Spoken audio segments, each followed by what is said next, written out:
Hello and welcome to another one of our leadership training videos.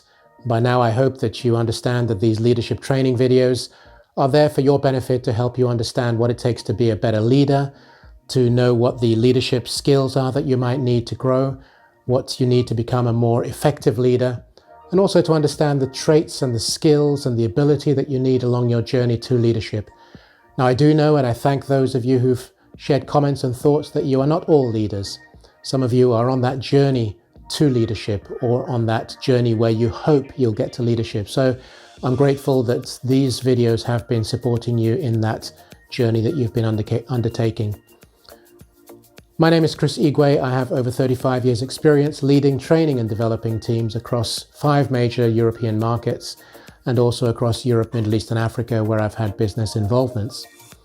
Now what I encourage you to do is to share, comment, like, anything that you think is pertinent or relevant.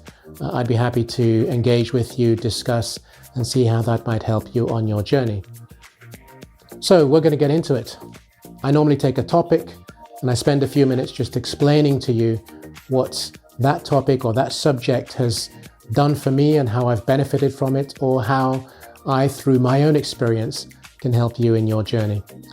So the one that we're going to talk about today is an interesting one, I hope. Let's ignore the top part first.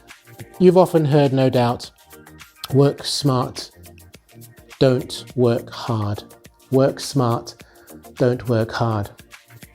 Well, I'm going to challenge that. I'm going to challenge that because I believe it's more work hard to work smart. I think you've got to work hard in order to get smart. And once you get smart, then you don't have to work as hard. That's the real cycle. So for a lot of my career, a lot of my personal development, my training, my growth, this is what I was hearing. Work smart, don't work hard. Work smart, don't work hard. And on the one hand, it bothered me because I didn't see how, I believe I'm smart. I'm certainly not stupid. I may not be able to create a rocket that'll take us to the moon, so I may not be that smart, but nonetheless, what I know, and what I do extremely well. So work smart and don't work hard was a bit of a problem for me, and maybe it is for you as well. So I want to put it to you that you should work hard to work smart. Because let's face it, at the end of the day, when you've had as much experience as I have in terms of years, but in terms of companies, in terms of countries, in terms of dimensions, I have certainly learnt what it takes to work smart. Today, I work way smarter than I did when I was younger. I wanted to do everything. I wanted to be the one that controlled and managed and maintained everything in my orbit. But then I understood that you need to delegate, because by delegating, giving other people roles and responsibilities, they exercise their skill set, they grow, and actually it frees you up to do other things which as a leader you are required to do. So as we look into this then, like I say, the issue of working hard is a challenging one. But let's start out here.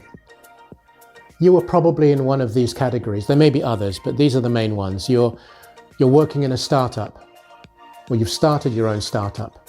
Maybe you're in a partnership or a business with other people, or maybe you're just on your own, but you're in a startup. You're an entrepreneur. And I know some of you said to me that you are not entrepreneurs. You are still more in this area of a corporate job.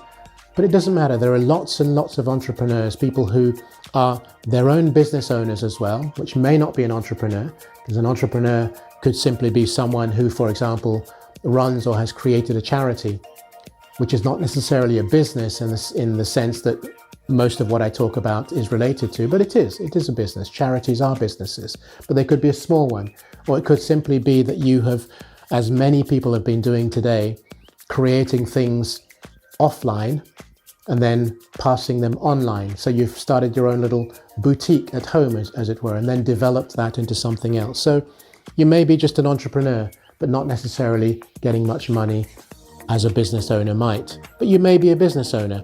And like I say, it may simply be that you have a job. You are in a job, which is totally okay. My point here is you are most likely to be in one of those categories.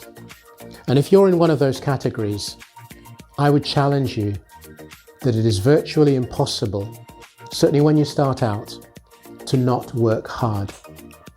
When you begin a startup, how many people do you know who run startups? I know many. They work incredibly hard. They put a number of hours into what they do. An entrepreneur who runs his or her own business, thinking, strategizing, creating, developing, managing many different things at the same time, they work hard. Do you think they do a 9 to 5? No, they don't, because they can't. A business owner, you run your own business, you probably have employees, staff, clients that you need to manage and look after. You are working hard as well. And even if you're in a corporate job, let's say you are a leader, head of department, head of the company, CEO, COO, president, it doesn't matter, or you are a member of the team. If you're in that team, you're going to have to work hard. If you don't work hard, your job may be on the line. So whatever category there is in here, and if you have others, please feel free to share and let me know what they are. So my point is, it's very difficult when you start out your journey, you've just created a startup, or you're an entrepreneur, or you've got your own business, you still need to have other people in and around you to create and develop that business, that service that you want to move to the whole next level. So it's very difficult to say, oh, I'm going to work smart, I'm not going to work hard, because people are dependent on you. So what are some of the benefits? So you may say, well, I don't really want to work hard, or I don't want to work that hard. Well, that's okay. That's a personal choice. That's up to you and as to how far you want to go in your journey in life or in leadership. But here are the key benefits, which I would recommend that you strongly take away. The first is you learn by doing. So the more that you're involved in different aspects of the business, whether it's a startup or you're a business owner, or even if you're in a corporate job, it's all about you learning more. So learning by doing. You can't do it by delegating. You can't do it by just saying, I have other people to do it and I won't do it. It teaches you to sustain pressure. And let's face it, as a leader or on that leadership journey, you need to be able to work under pressure. There's no easy ride. There's no free ticket. There's no free lunch. There's no gliding. Okay? You've got to get through the pressure. And the pressure is sometimes permanent. Sometimes it's on and off, depending on how your team is created. You also acquire new skills. And I don't know about you, but I've always loved learning new things I didn't know about before, things I've learned through that process of working hard, of working through something. And then these two are really important. You acquire knowledge, because knowledge is what differentiates you from somebody else. It's what gives you the edge in terms of what you can do later on in your career or your life. And you acquire experience. There is absolutely no substitute for experience. You can't be parachuted into something without then understanding all the different parts of that business, that role, that responsibility, the service to be offered, and everything else. So experience is absolutely key. So as far as I'm concerned, these are the things that are tremendous benefits. They're really valuable. In fact, they're invaluable. You can't calculate them. So I strongly suggest that you consider these, take them to heart, and make it work the other way, whereby it is you working hard in order to work smart. Yes, we all want to work smart. Today, I work way smarter than I did 10 years ago, and I work even more smart than I did 20 years ago, because there were things that I just wanted to do myself until I learned how to properly delegate, how to properly share, how to properly ask people for advice and input, but also putting the hours in. You have to put the hours in to reap the rewards later on. So I hope this video has left you with some thoughts and ideas. If it has, then please feel free to like, share and comment and subscribe to the channel so you know when other videos are available. But until the next time, any questions, any thoughts, feel free to let me know. But I look forward to seeing you or hearing from you in another video.